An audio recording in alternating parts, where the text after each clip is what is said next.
Good morning बच्चों, मेरा नाम अरुण पटेल है। आपका न्यू बैच स्टार्ट कर रहे हैं क्लास 11 का अकाउंटेंसी। सबसे पहले हम अकाउंटेंसी पढ़ेंगे, फिर बिजनेस स्टडीज कवर करेंगे, फिर इकोनॉमिक। ऐसे धीरे धीरे करते चलेंगे। हमारा अभी के चलेंगे सब ज़्यादा पूरा सिलेबस कवर हो पाएगा। बहुत बड़ा सिलेबस होता है, पर कोई भी जब हम डेली सिलेबस कंप्लीट करेंगे तो इजीली सिलेबस कंप्लीट हो जाता है।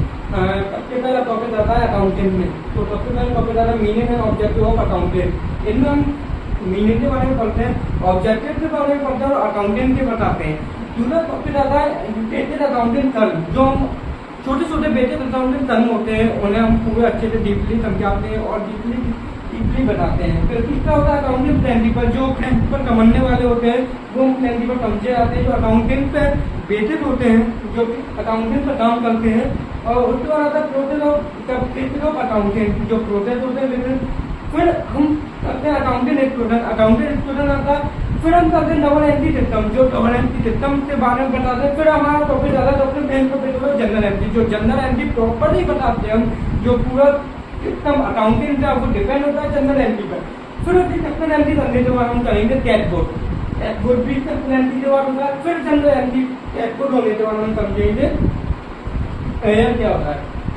एरर होने के बाद फिर हम समझेंगे क्राइम बैलेंस एंड एरर। जो हम क्राइम बैलेंस एंड एरर कौन कौन से हमारी गलती हो रही है क्राइम बैलेंस में, हम एरर को ठीक करेंगे। फिर उसके बाद समझेंगे हम बैंक रिऑर्गेनाइजेशन सिस्टम। जो हमारा बैंक में एंट्री होती है उसे समझेंगे बैंक रिऑर्गेनाइजेशन सिस्टम। फिर उसके बाद हमारा चालू होता है डेप्रिसिएशन चैप्टर। जो भी इंटरेस्टिंग चैप्टर होता है, बहुत बढ़िया चैप्टर होता है डेप्रिसिएशन। जो भी चीजों पर डेप्रिसिएशन लगते हैं सारे मेथड समझेंगे, कितने मेथड से डेप्रिसिएशन होंगे। एक मेथड को हम डीप में समझेंगे, थोड़ी के साथ और एग्जाम्पल भी करेंगे सारे। और फिर उसके बाद होगा प्रोविजन एंड रिजर्व। कौन कौन से प्रोविजन होते हैं, हमारे सेक्टर होते हैं। फिर उसका बिल ऑफ एक्सचेंज, ये भी इंटरेस्टिंग टॉपिक होता है बिल ऑफ एक्सचेंज में अकाउंटेंसी में। फिर एंड में आता हमारा financial statement 1 and financial statement 2। इनमें सारे हम फाइनेंशियल स्टेटमेंट पढ़ते हैं, फाइनल अकाउंट कैसे बनाते हैं, प्रीमियर अकाउंट कैसे लिखते हैं, ये सब हमारा फाइनेंशियल स्टेटमेंट में कहा जाता है। तो अभी ये खाता अकाउंटिंग के टॉपिक देखिए जो क्लास 11 पढ़ने में अकाउंटिंग के अंदर ये सारे टॉपिक हैं। और इन टॉपिक को हम थ्योरी के साथ और न्यूमेरिक के साथ एग्जाम्पल के साथ पढ़ेंगे विद प्रूफ। जो भी डाउट हो आपके सारे डाउट भी समझाने। पहले हम थ्योरी कंप्लीट करेंगे, थ्योरी कंप्लीट करने के बाद जैसे हम न्यूमेरिकल का आएंगे।